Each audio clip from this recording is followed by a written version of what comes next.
very badly. Oh, wait. Yeah, you can keep that on. Okay, how many computer science majors? How many non-computer science majors? How many people can use eigenvector in a sentence? All right, we're going to fix that. How many people have been to Disney's Carousel of Progress? Wow. So when I sing the song, there's a great, big, beautiful tomorrow, right? That's the theme song. It is, are we clicking here? Carousel of Progress is kind of a weird thing. It's one of these exhibits. It was originally at the World's Fair. If you saw the movie Tomorrowland, you saw little glimpses of it in there. Essentially, it's 4 views from the 20s, the 40s, the 60s, and in the future of the same family, basically in the same exact context. It's supposed to show how technology's improved our lives, how progress has made everything better. And interestingly enough, it's the same thing over and over. They're sitting around the dining room table, and the entertainment's different, and they're handheld games as opposed to listening to the radio, and the refrigerator works, and maybe there's a microwave, but nothing's fundamentally different. And that is certainly not the kind of progress that we are seeing now. Things are most definitely different. And there's a great book by Cory Doctorow, it's one of my all-time favorite authors, called The Great Big Beautiful Tomorrow. And Doctorow has this fascination with the Carousel of Progress, mostly because when he was a kid and would go to Disney World, Disneyland, it was one of the rides you could go on over and over again without a ticket. It became one of his favorites. In this book, he thinks about a future where we have gene editing, we have immortality, we can do all sorts of wonderful things with nanotechnology. Is that really a bigger, better, more beautiful tomorrow? Or do we accidentally engineer ourselves into some uncomfortable things? Like, what happens when you're immortal and your body's still 11 years old when your brain is 30? It's really hard to get dates, for one thing, okay? So my question is healthcare beautiful? Think about it. Is going to the doctor an enjoyable experience? Healthcare is mostly done to you. It's not something, for the most part, you do willingly. One of the companies that we have in our investment portfolio is called Wiser Together. Wiser Together takes a different look at what the quality or the cost of healthcare would be. In particular, it's not just how good a result you may have. Let's say you have to have an operation on your knee. You have to have arthroscopic surgery on your knee. Should you have arthroscopic? Should you just go for physical therapy? Should you have a full open surgery done? Each of those comes with a different set of costs. How long you're out of work or out of school. How much pain you go through. How long it takes you to recover. How well you might be able to play your favorite sport afterwards. If you're a professional basketball player, that's one thing. If you're a weekend warrior like me, you know what? You generally don't need the full function you had before because you weren't that good to begin with no matter what you think. So the question becomes, how do we actually measure what good looks like there? And I will argue that as we get more and more data, as we become more and more centric about individuals, about precision medicine, about personalized medicine and personalized healthcare by extension, it's going to become much more data-driven. We have an opportunity, I think, to make healthcare beautiful. We have to do a very, very good job thinking about what we're going to do with all the data, where it's going to come from, what we're going to do with it, in particular, how we're going to manage some of the larger challenges around it. And that's kind of where I want to start. But before I dig into the healthcare aspects, I want to back up a little bit. People like to talk about disruption. It's one of the things that my group, you heard Dr. Williams introduce, is we do disruptive services. I believe that disruption comes in 4 flavors. The first is that you fundamentally change the cost of doing something. So Kodak, everyone likes to say, oh, Kodak was killed by the digital camera. They weren't.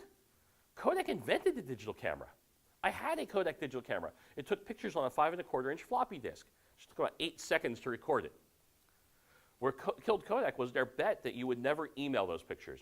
That it would be faster for you to take whatever disk device you had that had your digital photographs on, drive to the corner drugstore, have them printed, put them in envelopes, and mail them to your grandma in California, then you email them. Because at the time they were thinking about that, the fastest modem you could get was the one that's out there in the lobby. It was 14 kilobits per second. As soon as you happen to have high-speed networking that's ubiquitous, and better yet, attached to a camera, that was it. It wasn't the digital camera. It was the cost of networking, the cost of transmitting it. And we see this over and over again. When people bet against a major cost disruption, that's when industries completely get upturned, whether it was the U.S. steel business or whether it was the digital photography business. Second thing you do is you go and match up supply and demand differently. So the great invention of Uber is that I believe you can actually see how long it's going to take you to get a cab, and they do a very, very good job of matching supply and demand of drivers and riders.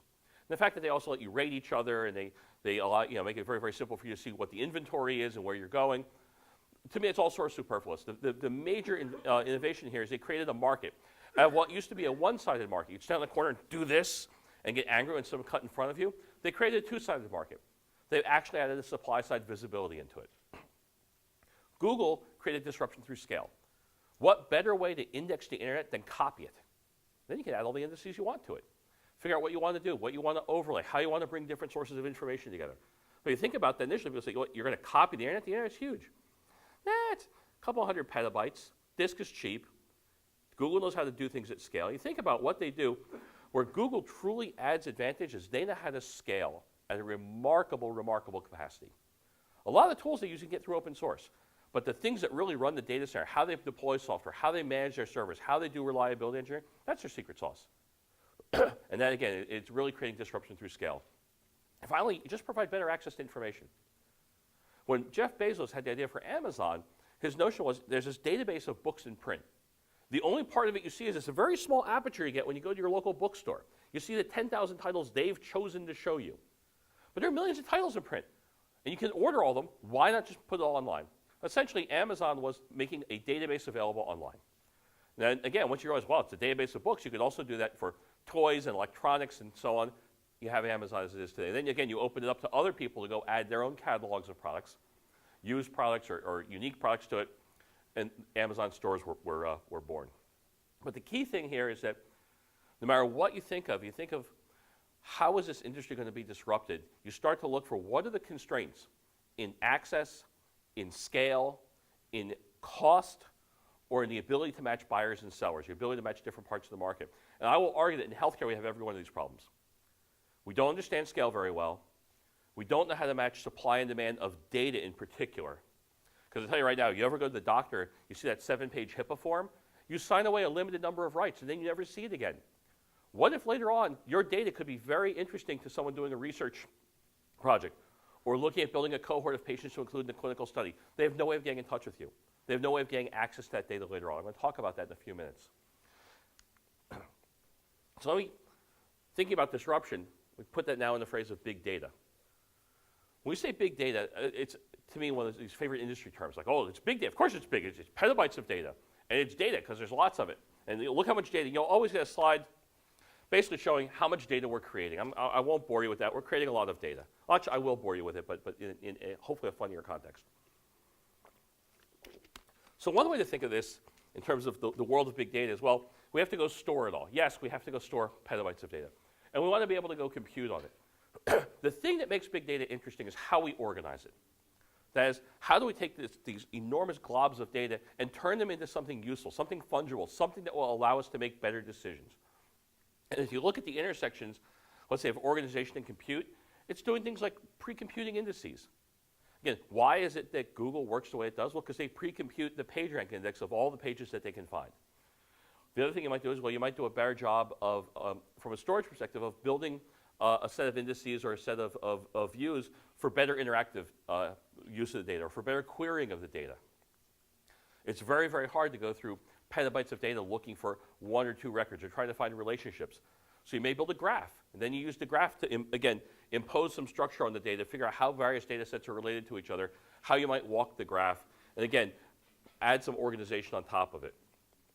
And one of the interesting discussions to get into a lot is the difference between content, that is, where are the bits, how are they stored on disk, how are they edited and created and published, and knowledge, which is really how do you actually look at how those things relate to each other. How is it you go in and build the appropriate indices on top? You think about doing something as simple as planning a vacation, planning a trip.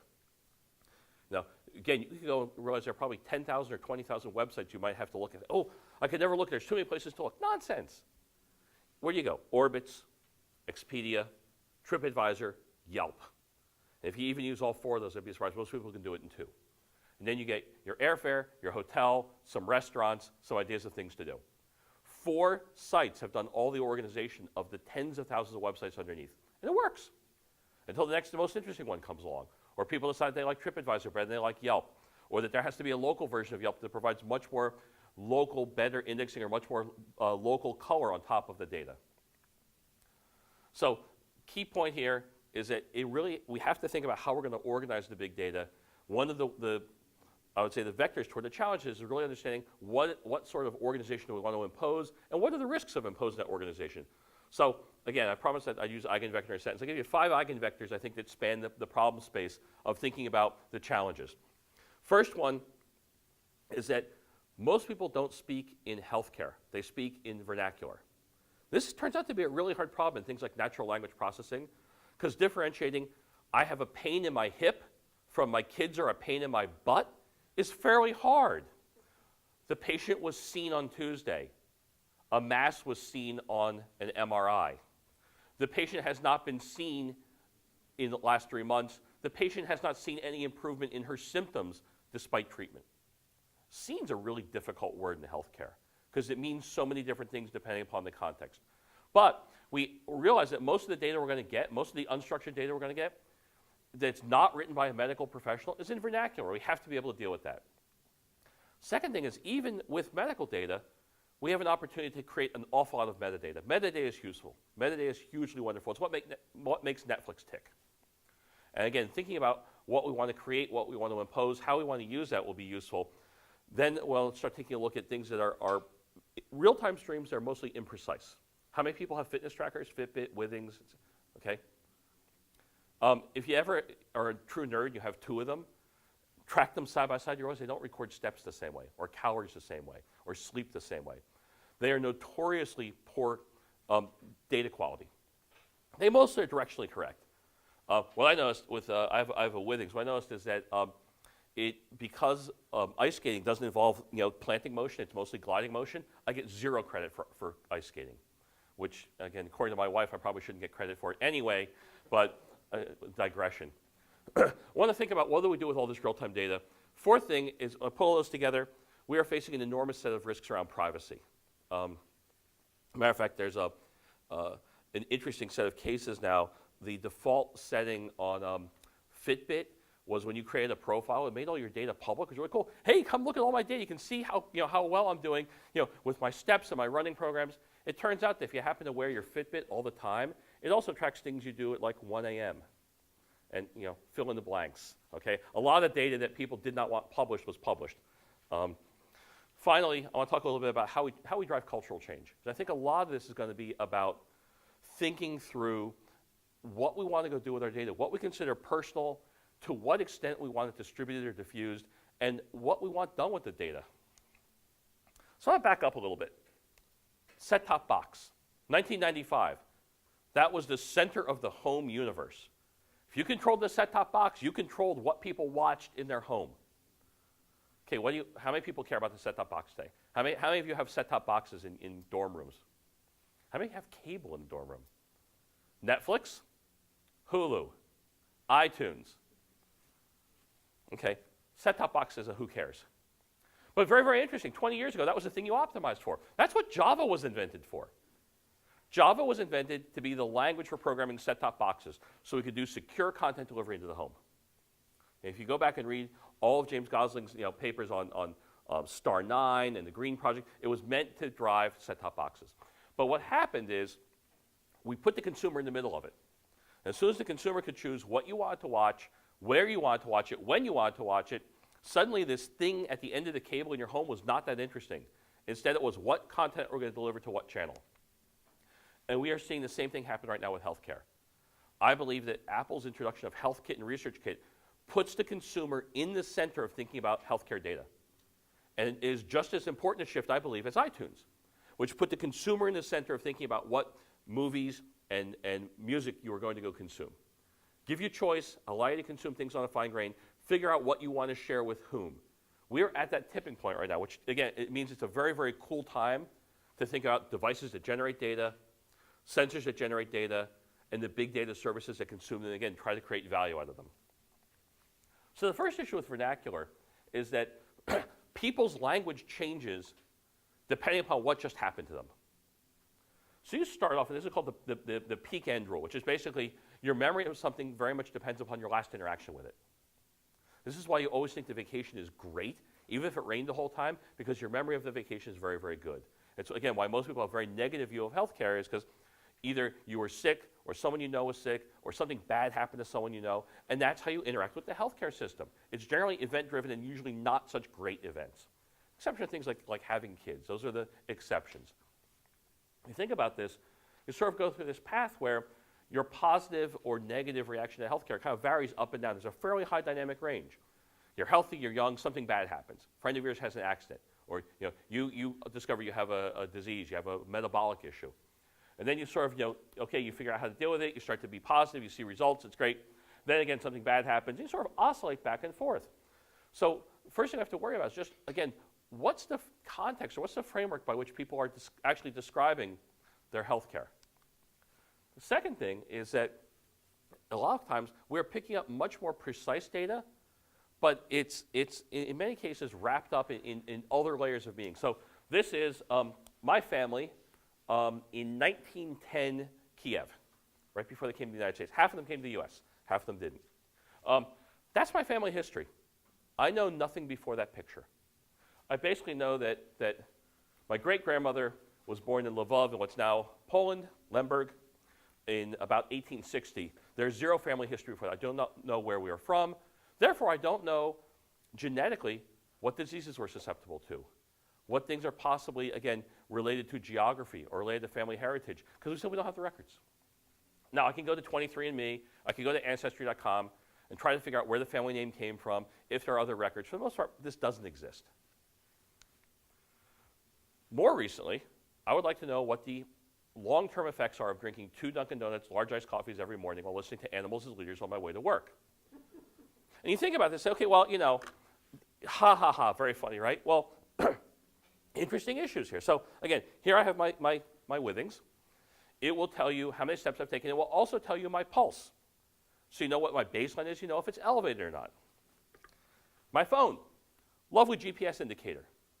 GPS location information over time, velocity. My phone's moving 70 miles an hour. My pulse rate's elevated at 7:30 in the morning. Oh, I also stream music through this. While listening to animals as leaders, I'm the guy in the BMW with the high beams on behind you. That's really, really interesting. Now, again, any one of those pieces of information by itself is not that interesting. Taken together, do I have stress issues? Am I at increased risk for diabetes? Am I at increased risk of heart disease because I lead a stressful lifestyle that causes me to drive like a lunatic on Interstate 287 in the morning? And people say, oh, you're just from New Jersey, it's okay. Yeah, true, but it's one of the things we worry about. So how is it that we actually add this layer of vernacular to understanding the streams of information we get from your devices, the streams of information we get from your daily activity, and to put it into a more meaningful medical context? And that even depends upon what you're trying to do. So 2 people, 2 views of the same fitness tracker, very, very different experiences. One guy is the one who's, my fitness pal, I'm broadcasting my run every single day. There are people on Facebook who just say mute. I'm tired of seeing your run every morning because I went and got coffee and a donut, okay? And the other one is like, okay, hey, you are in every risk category for diabetes. Overweight, overaged, bad body mass index, high, A1C level. We're going to put you on the diet to help you prevent, developing type 2 diabetes as you grow older. So again, the question is, they both want to do the same thing. They both want to be healthy. But there are different points in that journey. So how is it we capture the appropriate vernacular to help them? One way we do that, I think, is to really start thinking through genres. And again, I'm a big believer in genres. Whether you think about this from a natural language processing perspective, think about this from building a word graph. This, to me, is going to be one of the great uses of either machine learning or very, very high-end uses of MapReduce, will be to figure out how is it we want to go parse, enrich, or annotate all this unstructured data we get in the medical context. And again, it could be figuring out, well, how is it you describe someone who's pre-diabetic? We know how to do it mathematically. You're overweight, you're of a certain age category, certain race, certain body mass index, certain blood sugar ratios. But how about proclivity for sugar? How about how often you end up at Dunkin' Donuts? How about how often you eat Pop-Tarts? I'm sorry, Andy, I have to bust you there. Okay, those are interesting things we can go figure out. Again, we might get them from your social media stream. I might get them from your healthcare records. But how do I parse them? And Netflix does an amazingly good job of it. So I will argue that there are only 2 genres for movies. There's movies where there's too much talking and movies where things blow up. Titanic, of course, was the ultimate movie because it was 3 hours of the first genre and then like an hour of the second genre at the end, okay? But No, actually, there's like there's horror, there's sci-fi, there's action adventure, there's documentary, there's drama, there's romantic comedy. There's like 7. Well, Netflix will tell you it's probably more like 10,000 because they break them down to a very, very fine grain.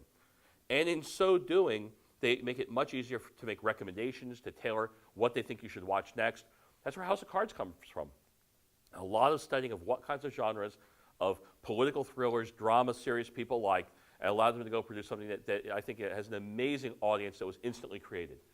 So the question becomes, what are the genres of healthcare? How is it I want to take all this data I have and actually figure out what are the buckets I want to place people into?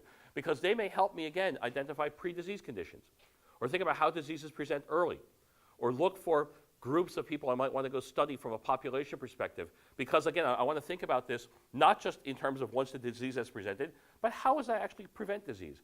How does I actually understand what all the possible factors are going to be? Being able to parse large quantities of data, millions of patient records that are anonymized, and figure out, again, what are the things that happen to look like these categories is very, very useful. That's my argument about metadata. The other thing we have to worry about, again, I think tied to the fitness trackers, is how much data we get over time. And I think people look at this and say, well, for the most part, streaming media is really, really big and everything else isn't. And I will argue that over the course of a lifetime, it sort of evens out. And actually managing things like 70 years of Fitbit data is hard.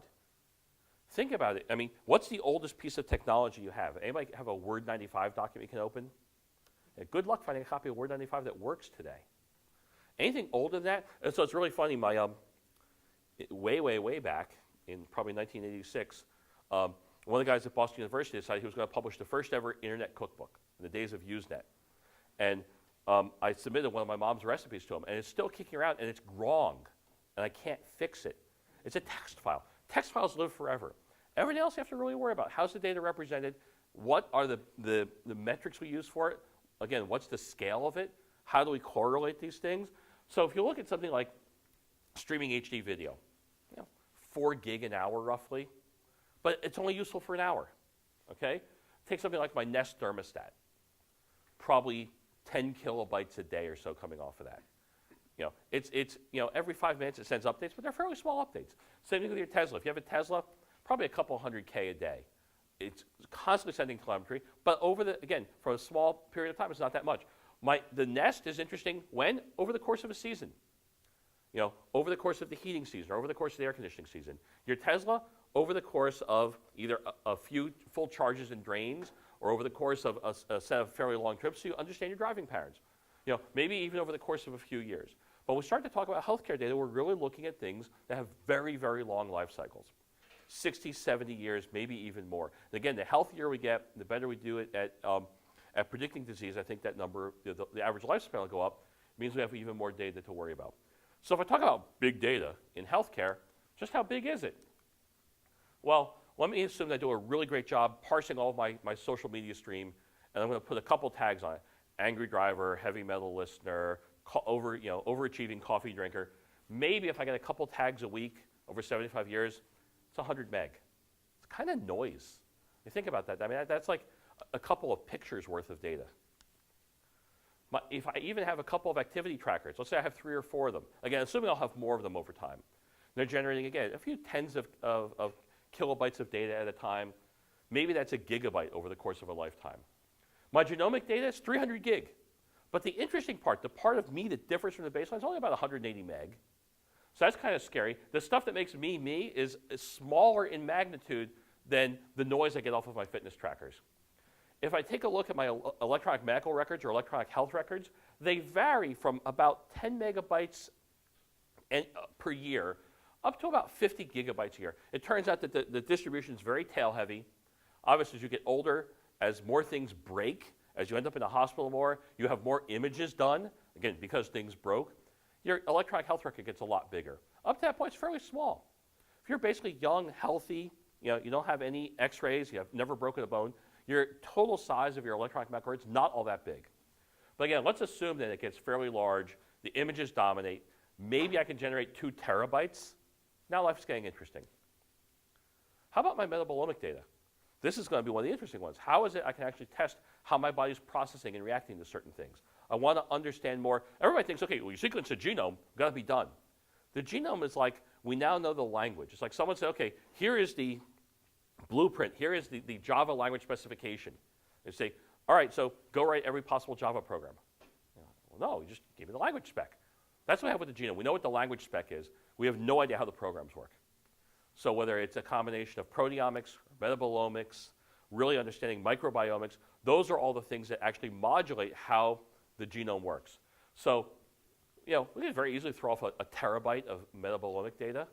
It's, again, depends upon how good we get at sensing it and collecting it, how fine-grained it is. That's not unheard of. Microbiomic data, your gut bacteria, 300 times the size of the human genome. Again, I'll argue, I don't think we really know what's baseline, what's present in an average person, what is average in this case. Probably hugely dependent upon geography, family history, and so on. Now, again, so maybe the answer is, well, it's up there in the multiple terabyte range, but again, maybe what we're only interested in here is the difference. Don't know yet, but definitely big in big data. My guess is that if you're well instrumented, and that just sounds like a horrible thing to say, but if you're well instrumented, you'll probably throw off somewhere between 5 and 10 terabytes per person. It's a lot of data, especially when you have to worry about keeping it for 75 years. Now, IBM says that your lifetime social media footprint is a petabyte. The average person is going to generate a petabyte of data. Here's the problem with that. That's my petabyte of data. It's concert pictures. Now, you can infer all sorts of interesting things there. I promise you it has nothing to do with my body chemistry or any other kind of chemistry. Okay? It's social. But that's the thing you're fighting against. You know, is there healthcare data there? Probably not. It's really not that interesting. So how do we go back and take a look at this and say, what are the things here that are interesting? How do we actually start to make sense of this over time? And one of the things I think we want to start looking at is, how do we find signals in that data? If it is mostly real time, if we can time correlate it, what's a signal look like? How do we apply things like fast Fourier transfer? So you guys use Shazam, Spotify, okay? You know how they work? Go read the papers on how Shazam works. It's awesome stuff. Basically, they look for what they call significant events. If you're a musician, known as downbeats. They find the beginning of a measure. Listen. That allows you to start listening at any point in the song and say, okay, here's a point at which I can actually quantize the music. Generates a fast Fourier transform, generates a hash signature of that measure. Generates a couple of them, then goes back to the database and tries to find as many as possible that match. That's how it guesses what the song is. You say, well, how is it possible? You can start listening 33 seconds into a song and figures out what it is. It's because it's generating all these little fingerprints and then going back and trying to say, what's the largest number that match? Very, very cool stuff. How do we do that for things that are not musical domains? How do we quantize the data? How do we figure out what the matches are that we're looking for? Again, this is how we start to detect patterns. And there are lots of interesting applications here. This is a graph that I borrowed showing how many times patients were treated for otitis media, ear infections, and the treatment failed because it was the wrong antibiotic or the infection had become antibiotic resistant. You start to look at this. First of all, you look at the increasing rates of resistance here and go, okay, definitely a problem there with ear infections. But you also look at that and say, how do we map those over time for the same patient? How do I start to now build a time versus failure map? And if you look at that, let's say you see clusters like that, you say, you know what? Those are interesting events. There's some time dependence, there's some periodicity to the data that I didn't think I would see before. My favorite example of this that we can now talk about in probably not 15 years ago, when I was at Sun Microsystems, we had a series of servers that were failing. Trying to figure out why were they failing. It turns out we could not figure out what the components were that were failing. It was only when someone plotted failures over time and said, look at this. The same part shows a failure after a consistent number of days. Something's wearing out. It turned out what was wearing out was one of the sockets on the motherboard. It was actually developing a mechanical failure due to the amount of electricity we were pumping through it. But never would have found that, because otherwise things just look like random. They look like random failures. How is it you find periodicity in data that doesn't seem to have any? There very well may be periodicity here, having to do with how frequently you prescribe the same antibiotic, or do you prescribe it for too short a time or too long a time, which actually increases things like resistance in the local strains of infection. Highly geographic, again, things like ear infection, like other infections, they tend to be fairly geographic in terms of their variation. How is it we go and find that kind of data in there? And when I start to bring these things together, one of my big concerns is that we have to completely rethink privacy and risk management. That privacy is not a one-time thing. It's not something where you sign your HIPAA agreement and say, okay, that's it, I'm happy with the data. We constantly want to be sensing it. So this is a real-world example. If I take an anonymous purchase record, in this case, you see a record that buyer 123456 made a $7 purchase at a skate shop in West Orange, New Jersey on a certain day. And you then happen to go match that with, well, okay, who was either checking in or tweeting or otherwise from Cody Arena in South Mountain, New Jersey. You say, oh, that's me. I probably had my skate sharpened. Now, maybe it's not me. Maybe it's the other 7 people that had their skate sharpened that day. But you know what? You've now identified a cohort of less than 10 people. According to the FDA, that's no longer anonymous. We can track you down. And again, there's been a lot of studies done showing if you have only 1 or 2 pieces of correlating information, typically geographic information, so you can place a person in a geographical bounding box or in a time bounding box, it's a lot easier to figure out who they are. Again, or to get them narrowed down to a small cohort. This is a huge deal. So as we think about manipulating big data, one of the things I worry about is what should we mix? Or what can't we mix? Or how do we make sure that we are not intruding on someone's privacy by bringing together different data sets, particularly as we want to go build up that non-medical, that vernacular picture of who you are and what you look like as a medical individual. So IBM likes to talk about the 4 V's of big data. You know, it's big, it moves fast, it has a lot of variety, and you want to test its veracity. I will make a semaphore joke and say it's not V, it's P. It's the other half of the semaphore. What you really want to think about here is your privacy of the data. So who can see it, for what period of time, for what purpose, and combined with what other data. I want to think about its propagation. Where's it going? And I also want to think very much about its provenance. Where did it come from? How do I know it's correct? How can I ensure its veracity? And this is, if you talking to Andy, one of the projects we're sponsoring now, the Senior Capstone Project, is looking at using blockchain in healthcare cases. So Bitcoin, blockchain. All right, everybody should go learn about blockchain. Now, again, people talk about Bitcoin, and it's like, ooh, Bitcoin, drug money, dirty. The interesting technology underneath it is blockchain. Blockchain is a public transaction ledger that is secure, cannot be repudiated, as it can't be tampered with, and it's public. And that's how Bitcoin works, is you actually publish the chain of what's happened to every transaction, what's happened to every coin. That way it prevents double spending, it prevents people creating their own. It's a neat way of saying, here's where the money was created, we're going to track where it went, but it's anonymous. It's all tracked with very, very large public keys as opposed to people's names and email addresses. I believe that this gives us a number of things that we need for our healthcare data. Well, the key attraction of something like blockchain is it's decentralized. There's no one owner of it. It's federated, that is, the data kind of lives all over the place, and it is secure. Think about your healthcare data. It probably lives in at least 5, maybe more like 20 different places. You don't want to bring it all together. Believe me, if you bring all the healthcare data together in the world, guess what becomes the best target for hackers?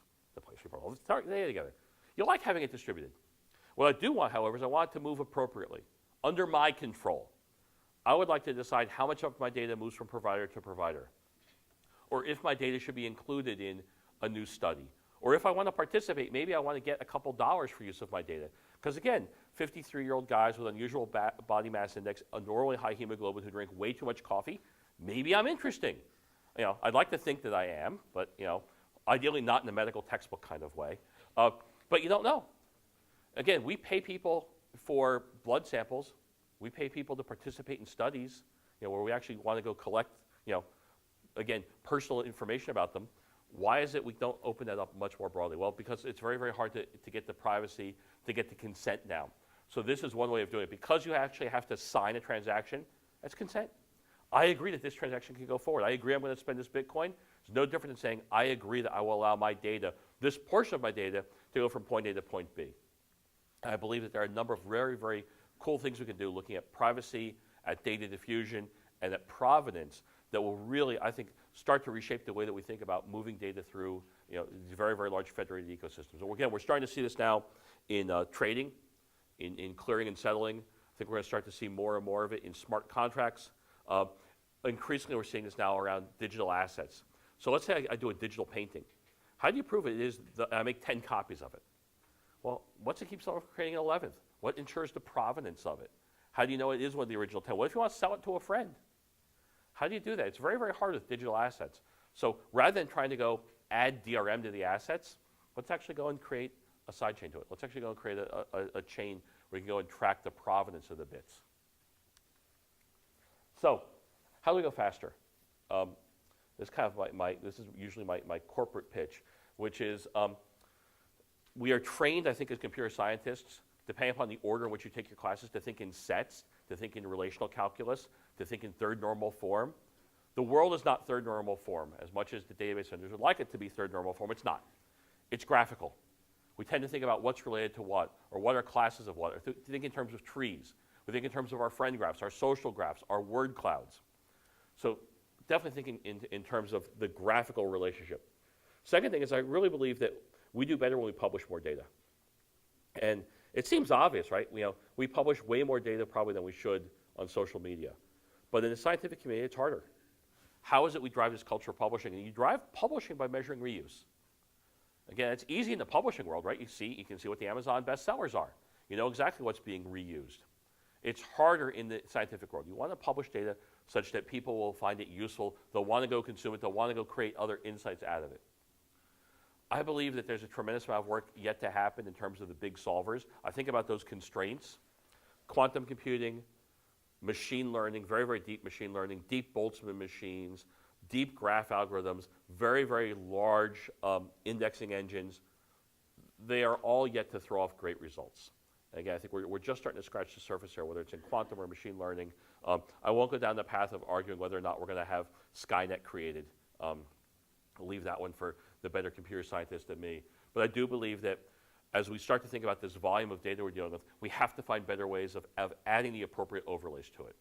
No one wants to go through petabytes of my pictures of Rush and Fish concerts to figure out that I might be at risk for diabetes. It just doesn't add up. Unless I happen to be taking a picture at a restaurant before the show, you're not going to find it there. So let's figure out how we want to really go index the data appropriately. And finally, the more we publish data, historically, when you would have an application, an enterprise application running, all the control around the data was built into the application. Now we go and we publish stuff. Where's the access control? It's taken away. So we have to get smarter thinking, again, this is one of those privacy rights. How is it we wrap data appropriately in an envelope and publish it such it can be used for the intent and the goals that we intended it to be? So I love, Klaus Schwab did this great piece about 2 months ago in Foreign Affairs called The Fourth Industrial Revolution. It's talking about how we're at the verge of another revolution driven by massive production, mass customization, 3D printing, huge network systems, sensors, all this great stuff. And he says it's going to lead to a supply side miracle. And for the most part, it's a very, very good view of sort of how we've come up to this point and what's possible there. What I will argue is that in healthcare, you're the supply side. It's data that becomes interesting, and the data is highly personal, and it's yours. How is it that we go and create that supply side miracle? I really think it comes down to thinking about what we want to do with big data, how we measure its propagation, how we protect it appropriately, how we drive consent, and how we add clarity to it. I really do believe that we can make that miracle of the supply chain happen in healthcare. We just need to think about the problem a little bit better. And of course, the good news is it's the people in this room. It is, I believe, a heavy dose of computer science that will enable that. So to go back to where I started, I believe my future is, in fact, somewhat beautiful. That the more precise the data becomes, the better aggregated it becomes, that I will actually have a much better view of everything from my body chemistry to my risk for disease to behavior changes I might need to make in my lifestyle. I will have a very, very highly personalized view of what we call the health states. That is, how are you feeling now? What are you doing about it? What's happening in your body from a systemic point of view? I will be an active participant in healthcare, not just going to the doctor when required or guilted into it, but it's actually something that I have a nice set of goals around because it leads to a much better and hopefully much longer lifestyle. And a lot of times I am very, very willing to share data, so I am not the example in the medical textbook. It's really not something you want to, it's not the kind of publishing you want to aim toward. On that note, I will say thank you. And questions, comments?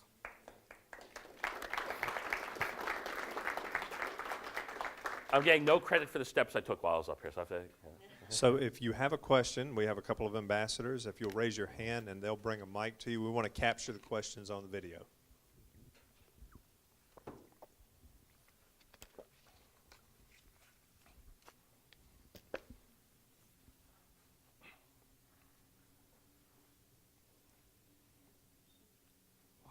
You have a question? You're not allowed to ask a question.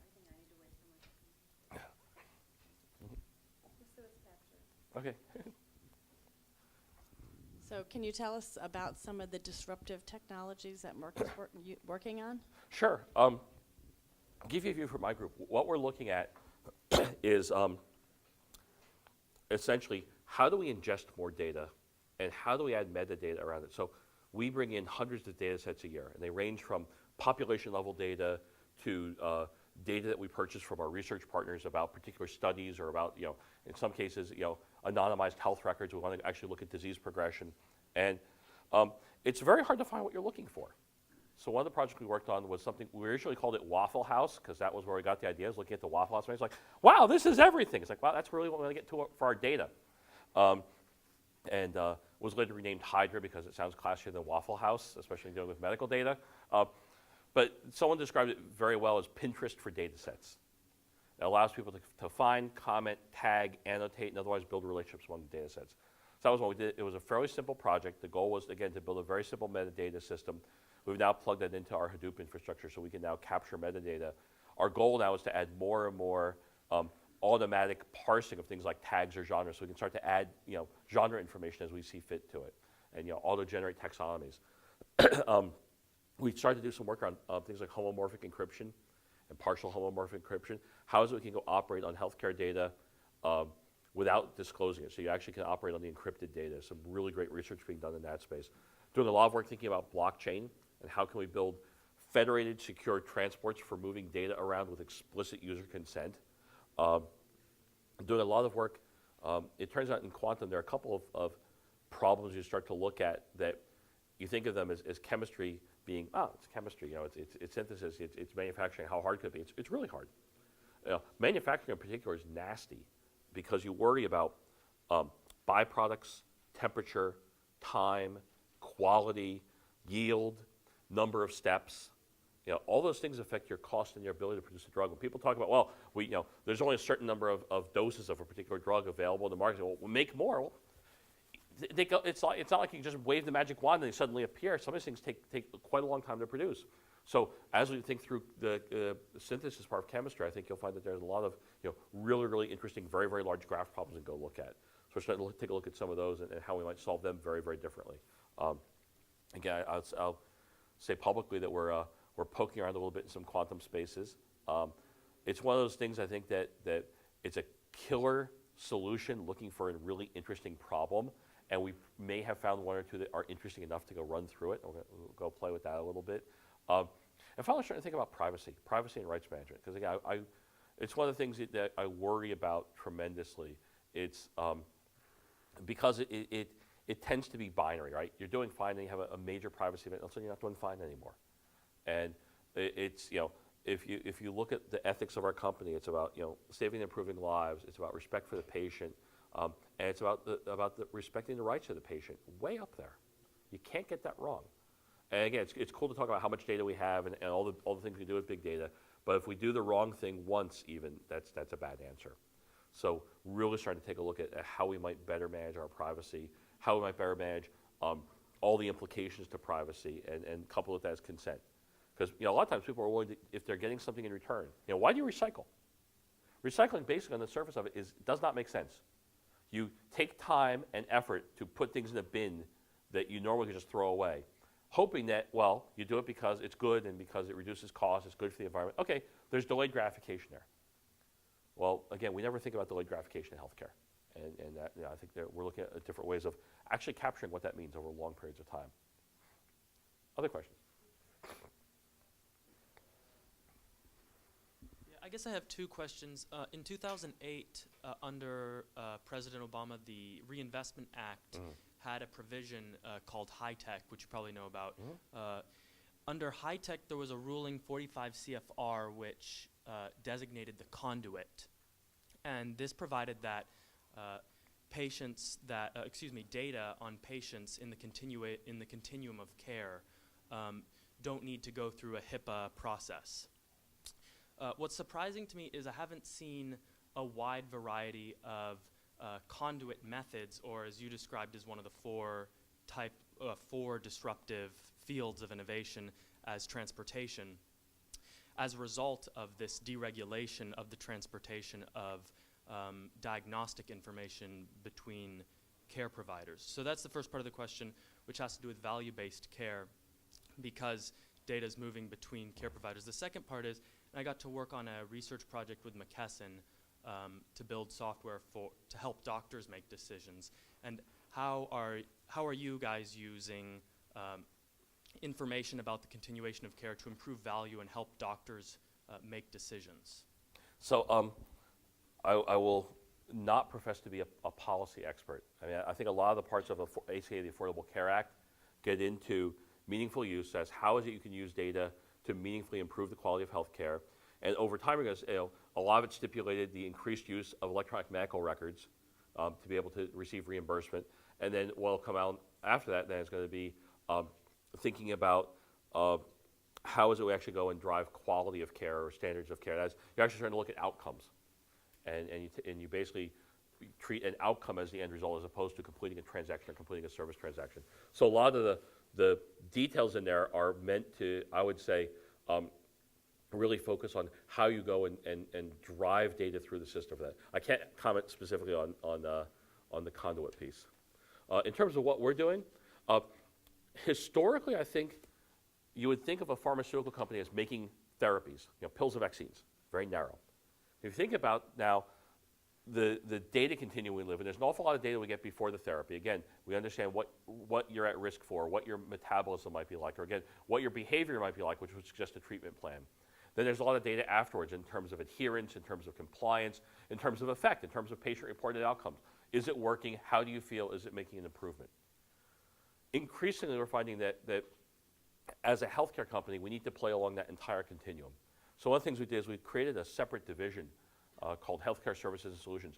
In the U.S. and other countries, you can't go and convey software. You can't go and give something of value to your customer who's also responsible for influencing or prescribing your medicines. It's a conflict of interest.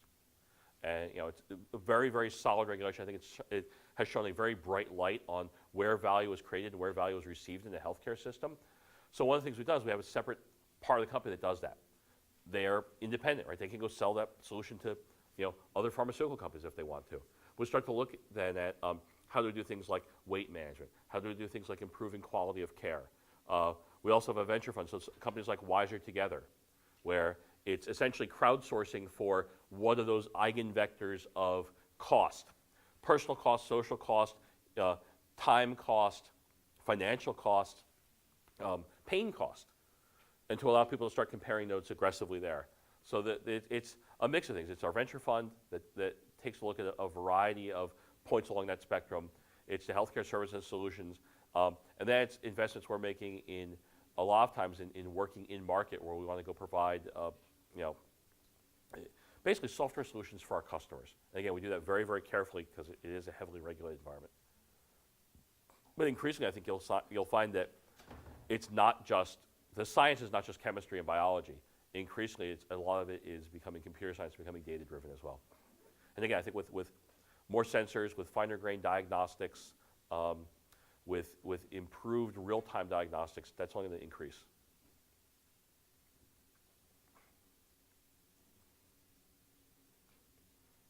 Hi, I'm a chemical engineer, so I know a lot about the making of medicine and how expensive that is, and kind of seeing where they try to cut costs to make each pill 1 cent cheaper.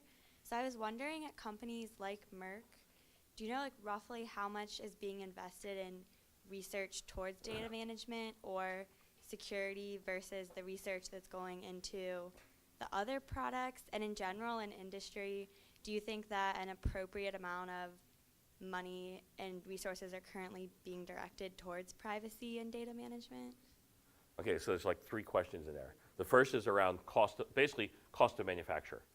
Or more like cost of data in reference to cost of manufacturing research?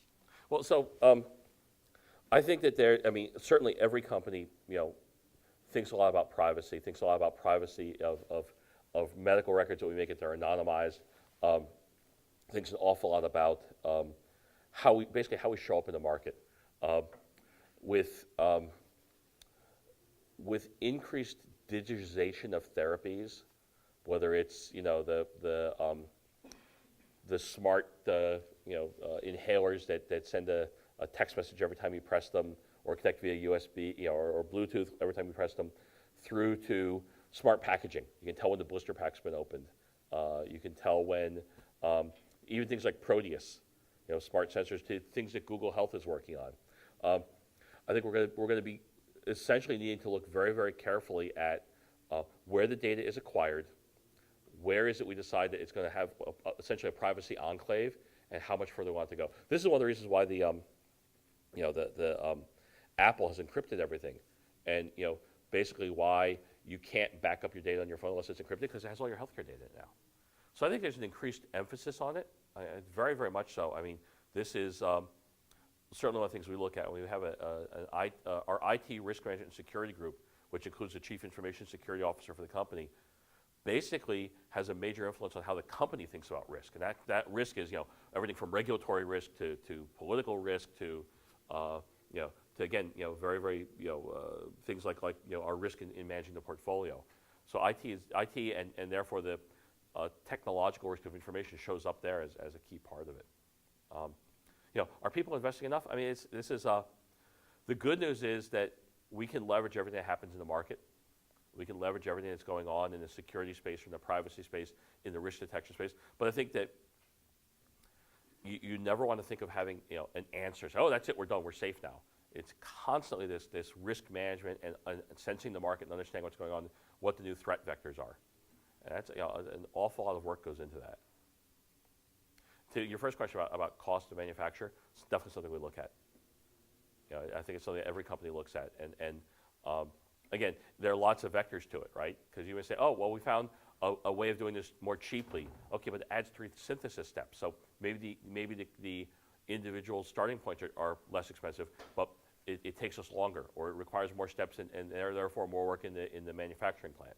Oh, so it produces this, produces nitrous oxide, which you have to be able to bleed off. So it actually adds to the manufacturing cost that way. So there's, no free lunch there, which is good. It becomes a very, very interesting problem to go look at, very interesting graph problem to go look at. Other questions? Hey, so from a healthcare perspective, I understand there's all these very numerous sources of data to get. How do you reconcile the needs of the logistical needs of your analytics to automate this with establishing the human relationships with these partners? Maybe you want to go to Tesla, maybe you want to go to Fitbit. How would you reconcile those two different worlds?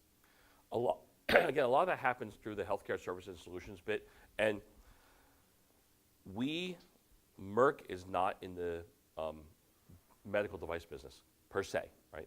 So interesting enough, as we start to look at things like fast diagnostics, fitness trackers, or anything else that might be what I call in the data collection space, we tend to look at them as partners. They're throwing off data. Then we want to say, how will we run that data through HIPAA compliance, privacy compliance? Basically, how do you on-ramp it, and what can we go do with it?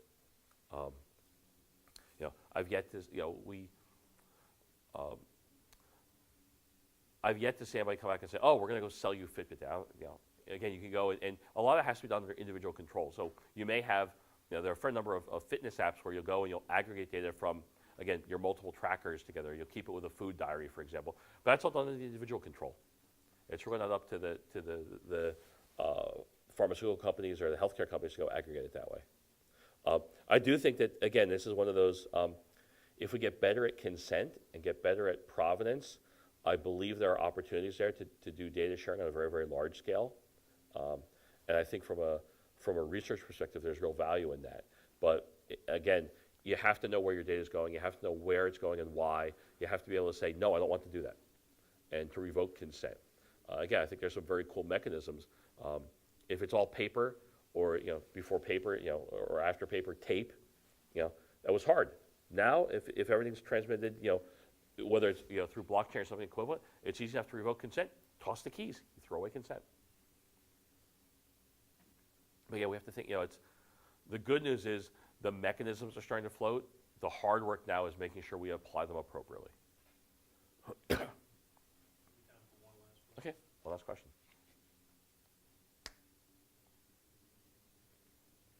If not, I have one. Okay, better be an easy one though.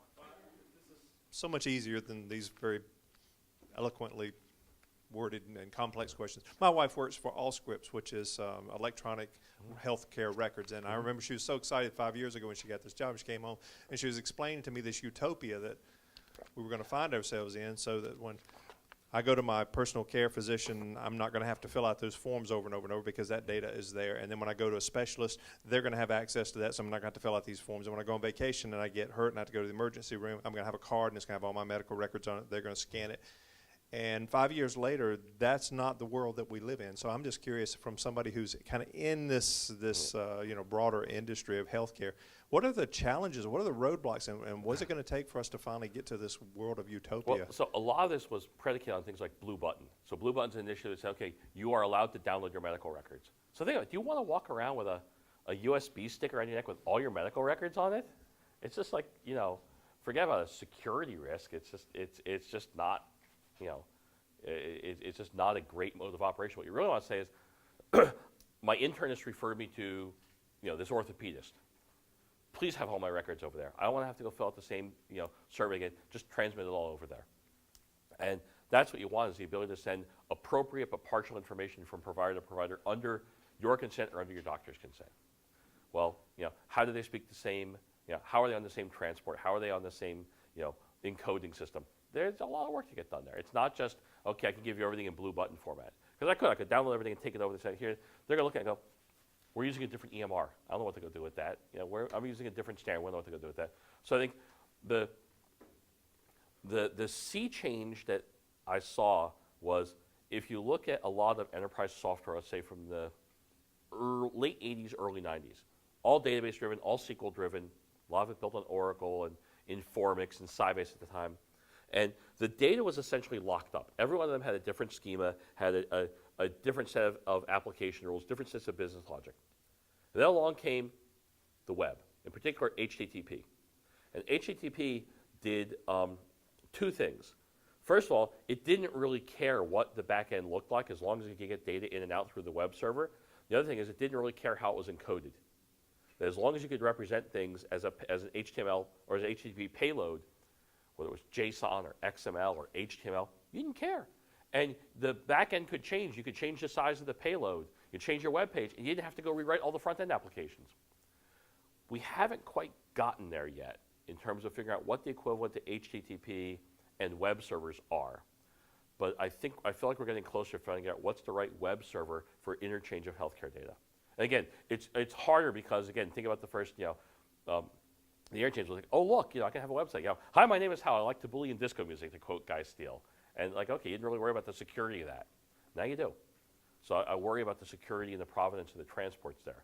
So, much harder problems, but, I also think that the mechanics are there. Thank you. And if it was solved, we'd have a job. So, look, that's, for anybody here who's a junior or senior, like, go solve this, right? Take a fresh set of eyes on the problem and say, why is it we've been doing things the way we've been doing them? Maybe there's a better way of moving data around. Maybe there's a different way of thinking about privacy. Because everybody likes to talk about, oh, the millennials don't really worry about privacy. Nonsense. Absolute nonsense. You do when it's your healthcare data. You absolutely do when it's your private data. You absolutely do when it's something that's potentially embarrassing. And think about, for a lot of times, healthcare is, among other things, not just something that's on you, it's embarrassing a lot of times. You don't want to have that data shared publicly. So we have the opportunity to actually go turn it into something very, very positive. I think it requires thinking about the problem differently. Well, I just want to say thank you, and please beat Duke repeatedly and religiously beat Duke. Thank you. Thank you so much.